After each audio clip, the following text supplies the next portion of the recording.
యెహోవా కొరకు ఎదురు చూడడం అంటే ఆయన మాట కొరకు కనిపెట్టడం. ఏంటి చెప్పండి? శ్రమల్లో శోధనలో ఉన్నప్పుడు ప్రియులరా, నేను ప్రేయర్ రూమ్లోనికి దూరతాను, వెంటనే ప్రభువుని అడుగుతాను, ప్రభువా నాకు ఒక మాట ఈ ప్రభువా. ఎందుకంటే మనుషులు మాటేస్తే నిలబెట్టుకోరు, కానీ నా దేవుడు మాటేస్తే.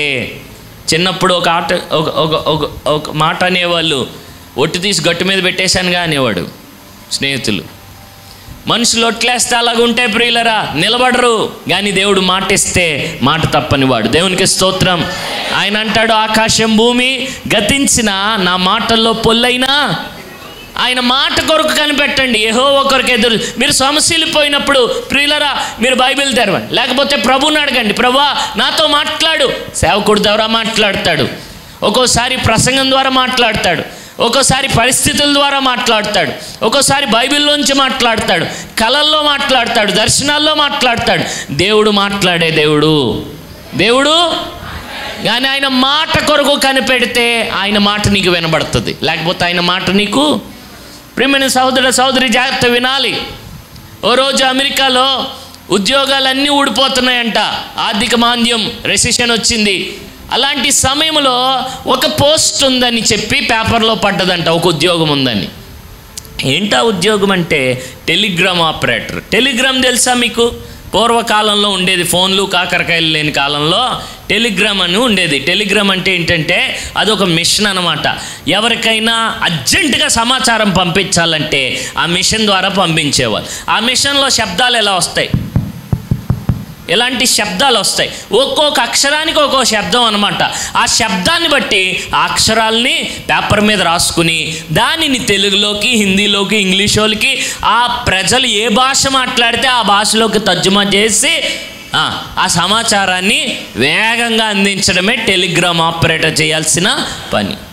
అయితే ఈ పేపర్లో యాడ్ చూసిన ఆయనకట ఎంత నిపుణత ఉందంటే, ఈ మిషన్ శబ్దం విని చెవితో విని పేపర్ మీద రాసుకోకుండానే చెప్పేస్తాడట.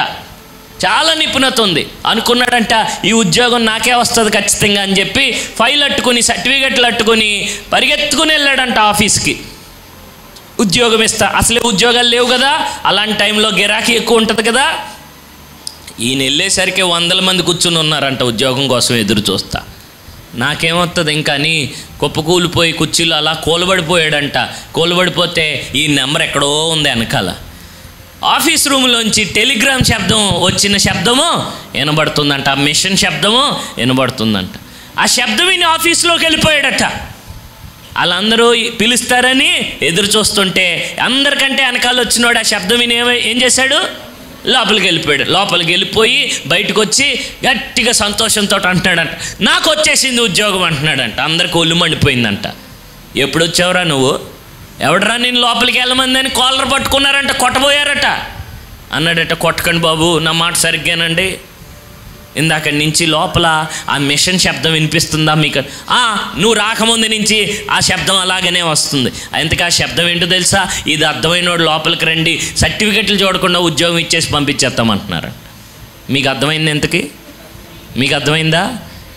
లోపల నుంచి వాళ్ళు మిషన్ తోటి ఏం చేస్తున్నారు, శబ్దం చేస్తున్నారు. ఏమని చేస్తున్నారు? ఇది అర్థమైనోడు లోపలికి వస్తే సర్టిఫికెట్లు కూడా చూడకుండా ఏం చేస్తాం, ఆ ఉద్యోగం ఇచ్చేస్తాం. రెండ్రా బాబు, అర్థమైనోడు ఎవడైనా ఉంటే లోపలికి రండి అంటే అన్ని 100 మంది వచ్చారు, కానీ ఒక్కడు కూడా లోపలికి, అందరికంటే వెనకాల వచ్చాడు. శబ్దం విని లోపలికి వెళ్ళిపోయి ఉద్యోగం సంపాదించాడు. నేను మీకు చెప్పేది ఏంటంటే ఈ దేవుడు మాట్లాడే దేవుడు. ఆమేన్. ఆకాశము భూమి ఆయన గురించి ప్రచురం చేస్తున్నాయి. దేవునికి స్తోత్రం. నా ప్రియ దేవుని బిడ్డలారా, ఈ దేవుడు మాట్లాడే దేవుడు. ఈ దేవుడు మాట్లాడుతున్నాడు, కానీ చాలామందికి వినపడడం లేదు. ఆయన మాట కొరకు కనిపెట్టడమే యెహోవా కొరకు. చిన్నప్పుడు రేడియోలు ఉండేవి, మీకు తెలుసా? రేడియోలు ఇక్కడ ఉండేవా? రేడియోల్లో వాక్యం వచ్చేది చిన్నప్పుడు. సాయంకాలం అయితే అందరు అరుగుల మీద రేడియోలు పెట్టుకుని కూర్చునేవాళ్ళు. ప్రేమధార, విశ్వవాణి. విన్నారు ఎప్పుడైనా ఇటువంటి శబ్దాలు? ఎంత బాగుండేవో చక్కగా వాక్యాలు. అప్పుడు శబ్దాలు తక్కువ, అర్థాలు ఎక్కువ ఉండేవి. అర్థమైందా? ఎంత ఎంత చక్కని స్వరము. ప్రేమధార, ప్రేమధార. అప్పుడు దేవుని బిడ్డలారా, ఇప్పటికీ ఆ పాట అంటే ఒళ్ళు పొలకిచ్చిపోతూ ఉంటుంది నాకు. చక్కని వాక్యం, చక్కగా చిక్కగా ఉండేది. ప్రియమైన దేవుని బిడ్డలారా, ఆ రేడియో ట్యూన్ అయి లేకపోతే ఉరుములు మెరుపులు శబ్దాలు అని శబ్దాలు వచ్చేసేవి. అది ఒక్కసారి ట్యూన్ చేస్తే మాత్రము ప్రేమధార అని చక్కగా స్పష్టంగా స్వరము వచ్చేది. సమస్య అక్కడి నుంచి వచ్చే స్వరంలో ఉందా, ఇక్కడ ట్యూన్ అవడంలో ఉందా? చెప్పాలి మీరు. మీకు అర్థమవుతుందా? ఎక్కువగా ప్రార్థనలో కూర్చుంటే మనము దేవునితో ట్యూన్ అవుతాం. ఆయన మాట మనకి స్పష్టంగా, బైబిల్ ఎక్కువ చదువుతూ ఉంటే, వాక్యం ఎక్కువ వింటూ ఉంటే, దేవుని సన్నిధిలో మనం సమయం ఎక్కువ గడుపుతూ ఉంటే మనం ఏమవుతాం? ఆయన మాటకి, ఆయనకి ఏమవుతాం? ట్యూన్ అవుతాం. ట్యూన్ అయితే ఏమవుతుంది? ఆయన మాట స్పష్టంగా.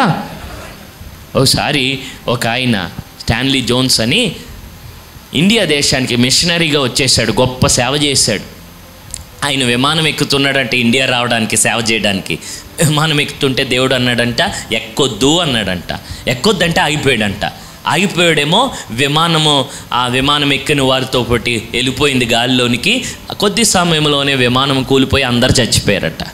స్టాన్లీ జోన్స్ తర్వాత విమానం ఎక్కి ఇండియా వచ్చి ఎలా అన్నాడట, అయ్యా ఆ విమానం కానీ నేను ఎక్కుంటే నేను చచ్చిపోయి ఉండేవాడిని, దేవుడు నన్ను ఎక్కొద్దన్నాడు, ఆయన మాట విన్నాను కనుక నేను ప్రమాదం నుంచి తప్పింపబడ్డాను అని అంటే, ఇంకో మిషనరీ అన్నాడంట, నీ ఒక్కడికే చెప్పాడా, ఇంకెవరికే చెప్పలేదా ఆయన అన్నాడంట. ఏమన్నాడంట, ఆ విమానం అంతమంది ఎక్కారు కదా, నీ ఒక్కడితోటే మాట్లాడా, ఇంకెవరితోటి మాట్లాడలేదా అన్నాడంట. అప్పుడు ఈయన అన్నాడంట, నేను అలాగని అనను కానీ బహుశా మాట విన్నవాడిని నేను ఒక్కడినేనేమో అన్నాడట. మీకు అర్థమవుతుందా? నీ ఒక్కడితోటే మాట్లాడా అని అంటే ఆయన అన్నాడంట, నా ఒక్కడితోటే మాట్లాడాడు, మిగిలిన వాళ్ళు ఎవరితోటి మాట్లాడలేదని అనను కానీ బహుశా విన్నవాడిని నేను ఒక్కడినేనేమో. విశ్వాసులారా, ఆయన మాట కొరకు కనిపెట్టండి. యెహోవా కొరకు ఎదురు చూస్తే వారు నూతన బలం పొందుతారు. అయితే ఎదురు చూడడం అంటే ఏంటంటే ఆయననే ఆకాంక్షించడం. నెంబర్ 2, ఆయన మాట కొరకు కనిపెట్టడము. ఆయన మాట కొరకు కనిపెట్టడం. ఆయన మాట కొరకు కనిపెడితే ఏమవుతుంది? ఆయన మాట వినబడుతుంది.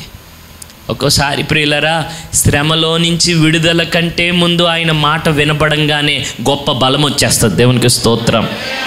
ఇంకా అనారోగ్యం నుంచి స్వస్థత కలగక మునిపే ఆయన మాట స్వస్థపరుస్తానని నీకు వినబడితే ఆ మాటే కొండంత బలం ఇచ్చేస్తుంది నీకు.